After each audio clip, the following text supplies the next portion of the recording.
My dear wife Nancy, the chaplain will preach today at 1 o'clock. I will send you money I drawed last week, and them stamps, and them envelopes. I wish I could send some more money to you and Nan. If Alan Brown has got home, he owes me $10. Get it from him, and if I can, I will send some more home. I sent 10 and Matt sent 10 by John Martin. Tell all the neighbors that I am as fat as a bear. I weigh 180. Very dear, affectionate husband, William, I once more have the privilege of answering another kind letter from you, which found us all well and doing the best we can. The war will not last always. If it does, it will be the first war that ever lasts that long. I received the last 2 letters from you just a week ago today. You said in one of them for me not to write till I got another from you, so I thought I would commence, for I am looking for one in a day or 2. So I hope these lines may soon come to hand and find you enjoying good health and in great spirits of coming home. I am well, and Matt is well. I have just returned from a 9-day scout. I hadn't been in camp but 3 days and 20. We caught 60 rebs and killed 8 and never got a man hurt.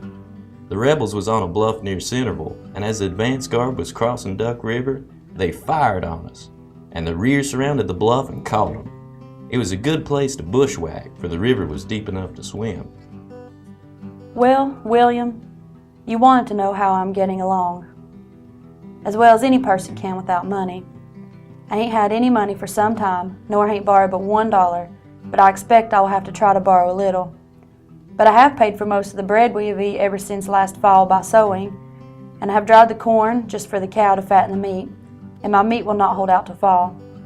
You need not be uneasy about me, for I think I can make out somehow till you get home, for I hope it won't be long, for it is the opinion of most folks that you will be mustered out before long. God grant it, I pray.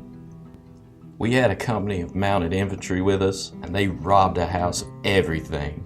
And there was a little girl, the only child the man had, and her sister died and left her a fine quilt and a pen and her likeness to remember her. And she begged them to leave her then, and they would not. And if I'd have knowed it, I would have died right there, for she should have had them. William Gromley's rebel Garrett scout came into Knoxville day before yesterday, armed and on good horses, under a flag of truce to surrender on conditions they wanted to keep their arms. There was a good man found their horses that had been stolen when they come in, so they put the rogues in jail. I don't know whether Sam was along or not. I have seen things done to rebels that would arouse the fury of any man that has a soul. I am in favor of doing anything to put down the rebellion, but to steal and to rob houses, I don't think such conduct will do any good, and the man that will do such don't think much of his country. William, I heard about the ship blowing up that had left Vicksburg with some prisoners on it. Oh, I made sure it was not you. I have always done to all men as I want them to do to me. If a man is honest at home, then he is honest here. William, I could not tell anybody my feelings, but when I got a hold of the paper and read it, it relieved me so very much, although I am very sorry to hear of any poor man having suffered that way. Your mother said to tell you she liked to take a jumping fit when she heard it.